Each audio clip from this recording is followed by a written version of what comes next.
नमस्कार, स्वागत है आपका। आप देख रहे हैं द न्यूज और मैं रानी गुप्ता आपके साथ। इस वक्त की बड़ी खबर सामने आ रही है। आपको बता दें कि लगातार विपक्षी एकजुटता के बीच में किसान नेता राकेश टिकैत ने विपक्ष को लेकर के बड़ा हमला बोल दिया है। उन्होंने ये कहा है कि विपक्ष खुद तो बर्बाद होगा ही, साथ ही हमें भी बर्बाद कर देगा। आपको बता दें कि किसान नेता राकेश टिकैत का ये जो बड़ा बयान है वो ऐसे वक्त में सामने आया है जब लगातार विपक्ष की तमाम पार्टियां एक दूसरे से मिल रही हैं, एक दूसरे का समर्थन करती हुई नजर आ रही है। और अभी पटना में भी 23 जून को विपक्षी एकता की बड़ी बैठक होने वाली है, जिसमें अरविंद केजरीवाल से लेकर के ममता बनर्जी, अखिलेश यादव, शरद पवार समेत कई दिग्गज नेता जो कि विपक्ष के हैं वो शामिल होने वाले हैं। लेकिन इन सब के बीच में राकेश टिकैत का ये बयान सामने आना कि विपक्ष खुद तो बर्बाद होगा ही, हमें भी बर्बाद कर देगा, तो इसको लेकर के राजनीतिक गलियारों में कई सारे सियासी सवालात भी खड़े हो रहे हैं। आपको बता दें कि अभी कुछ ही दिन पहले ही राकेश टिकैत ने यह भविष्यवाणी की थी साल 2024 के लोकसभा चुनावों को लेकर के, और उन्होंने कहा था कि एक बार फिर से देश के प्रधानमंत्री नरेंद्र मोदी बनेंगे, राहुल गांधी नहीं। साथ ही उनका यह भी कहना था कि मोदी के बाद सीएम योगी भी प्रधानमंत्री बन सकते हैं। इतना ही नहीं, उन्होंने प्रधानमंत्री मोदी को राष्ट्रपति बनने तक की भविष्यवाणी की थी। लेकिन इस समय जिस तरीके से उन्होंने विपक्ष को लेकर के बड़ा बयान दिया है, ये अपने आप में कई सारे सवाल खड़े कर रहे हैं। साथ ही उनका ये भी कहना है कि ये जो हम आंदोलन कर रहे हैं वो सिर्फ हम एक सरकार के खिलाफ नहीं कर रहे हैं, बल्कि छत्तीसगढ़ और राजस्थान में भी किसान हैं जो कि आंदोलन पर बैठे हुए हैं, आंदोलन कर रहे हैं। आपको बता दें कि भारतीय किसान यूनियन के नेता राकेश टिकैत को किसानों की मांगों को लेकर अक्सर भारतीय जनता पार्टी और केंद्र सरकार पर हमलावर होते हुए देखा गया है। लेकिन अब टिकैत ने विपक्षी पार्टियों को भी आड़े हाथों लेना शुरू कर दिया है। उन्होंने कहा है कि विपक्षी पार्टियां आंदोलन नहीं करना चाहती, खुद तो ये बर्बाद होंगी ही, हम लोगों को भी इनके लोग बर्बाद कर देंगे। बता दें कि किसान नेता राकेश टिकैत शामली के बाबरी क्षेत्र के भाजू गांव में लगी किसान पंचायत में पहुंचे थे। इस दौरान उन्होंने केंद्र की बीजेपी सरकार पर भी बड़ा हमला बोला। उन्होंने कहा कि आगामी लोकसभा चुनाव जो कि 2024 में होने वाले हैं, अगर चुनाव के दौरान बेईमानी हुई तो भारतीय जनता पार्टी का उम्मीदवार ही देश का प्रधानमंत्री बनेगा, लेकिन अगर ईमानदारी से चुनाव हुआ तो विपक्ष का पीएम बनेगा। आपको बता दें जिस तरीके से यहाँ पर एक बार फिर से कहीं ना कहीं चुनाव आयोग और ईवीएम को लेकर के सीधे तौर पर राकेश टिकैत ने बड़ा सवाल छेड़ दिया है, और उनका कहना है कि अगर बेईमानी के साथ चुनाव होता है तो मोदी प्रधानमंत्री बनेंगे, और बेईमानी के साथ नहीं बल्कि अच्छे तरीके से होता है तो विपक्ष का उम्मीदवार पीएम बनेगा। ऐसे में तो सवाल फिर कर्नाटका को लेकर के उठने चाहिए, पंजाब को लेकर के उठने चाहिए, हिमाचल प्रदेश को लेकर के उठने चाहिए, जहां पर वर्तमान में देखने को मिला है कि कांग्रेस और आम आदमी पार्टी की जीत हुई है। अगर ईवीएम या फिर चुनाव आयोग की ये गलती होती या फिर चुनाव जो है वो बेईमानी के साथ हुआ होता, तो आखिर कर्नाटका में और हिमाचल प्रदेश में क्यों कांग्रेस पार्टी की सरकार बनती? ये अपने आप में ही बड़ा सवाल है, जो लोग लगातार ईवीएम को लेकर के दोष मढ़ते हुए नजर आते हैं।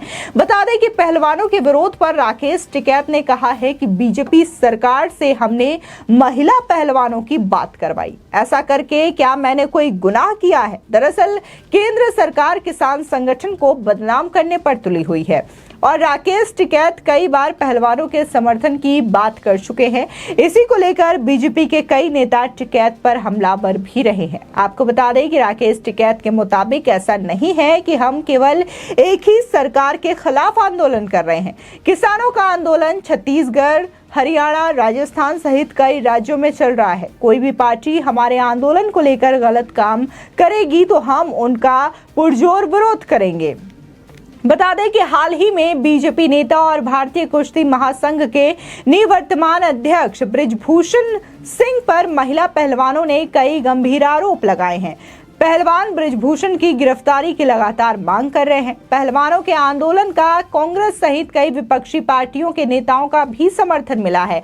आपको बता दें कि जब जंतर मंतर पर यही पहलवान प्रोटेस्ट के लिए बैठे थे तो वहां पर अरविंद केजरीवाल से लेकर के प्रियंका गांधी वाड्रा और इसी के साथ ही देखने को मिला था कि वहां पर सत्यपाल मलिक और पप्पू यादव समेत कई विपक्षी नेता भी पहुंचे थे और जिसको लेकर के ये आंदोलन काफी ज्यादा चर्चाओं में आ गया, क्योंकि यहाँ पर विपक्षी सियासत का जमावड़ा लगने लगा और लोगों ने सीधे तौर पर इस आंदोलन को लेकर के यही कहना शुरू कर दिया कि कहीं ना कहीं या तो पहलवान इस आंदोलन को राजनीति बना रहे हैं या फिर पहलवानों के कंधों का इस्तेमाल ये राजनीतिक नेता अपने राजनीतिक फायदों के लिए कर रहे हैं। फिलहाल आपको बता दें कि किसान नेता राकेश टिकैत ने भी पहलवानों के विरोध को सही ठहराया है। बता दें कि इससे पहले राकेश टिकैत ने योगी को पीएम बनाने की भविष्यवाणी भी की थी। दरअसल हुआ कुछ यूं था कि राकेश टिकैत से एबीपी न्यूज के द्वारा यह सवाल पूछा गया कि नरेंद्र मोदी और राहुल गांधी में से 2024 में देश का अगला प्रधानमंत्री कौन बनेगा। इस सवाल का जवाब देते हुए उन्होंने कहा कि नरेंद्र मोदी देश के अगले प्रधानमंत्री बनेंगे, मगर पीएम मोदी अपना कार्यकाल पूरा नहीं कर पाएंगे क्योंकि वो बीच में ही हट जाएंगे। उन्हें देश का अगला राष्ट्रपति भी बनना है।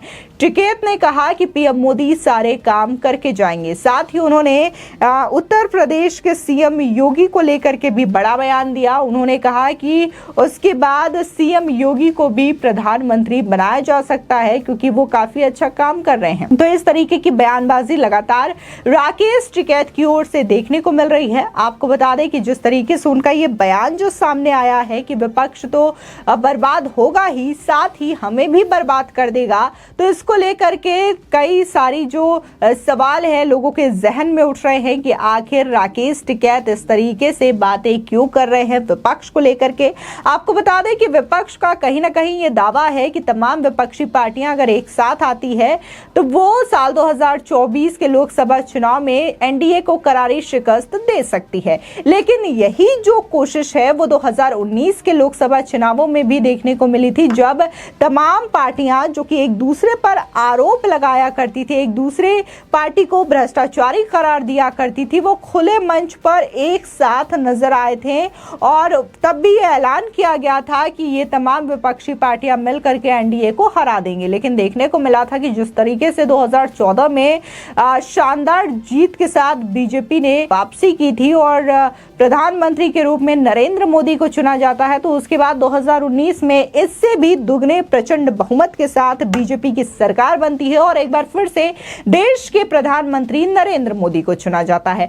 तो ऐसे में कहा यह जा रहा है कि विपक्ष हालांकि पूरी कोशिश तो कर रहा है, तमाम बैठकें भी कर रहा है, लेकिन यही विपक्षी पार्टियां जो है एक दूसरे को सुहाती ही नहीं है। क्योंकि अगर हम अभी अरविंद केजरीवाल की बात करें तो एक तरफ तो अरविंद केजरीवाल लगातार कांग्रेस से अध्यादेश को लेकर के समर्थन मांग रही है, लेकिन दूसरी ओर वो कांग्रेस को कई मुद्दों पर घेरते हुए भी नजर आ रही है। हाल ही में कर्नाटका में ये कहा गया कांग्रेस के द्वारा कि उन्होंने बस सेवा महिलाओं के लिए फ्री कर दी है और इसकी शुरुआत भी हो चुकी है, जिसके बाद आम आदमी पार्टी ने फोटो शेयर करते हुए ये कह डाला कि ये जो शुरुआत है वो कांग्रेस पार्टी नहीं बल्कि आम आदमी पार्टी के द्वारा की गई है और जो कांग्रेस पार्टी है वो नकल कर रही है। तो इस चीज को लेकर के लगातार अरविंद केजरीवाल और कांग्रेस के बीच की शायद ये जो दूरियां हैं वो और भी ज्यादा बढ़ सकती है, ऐसा कहा जा रहा है।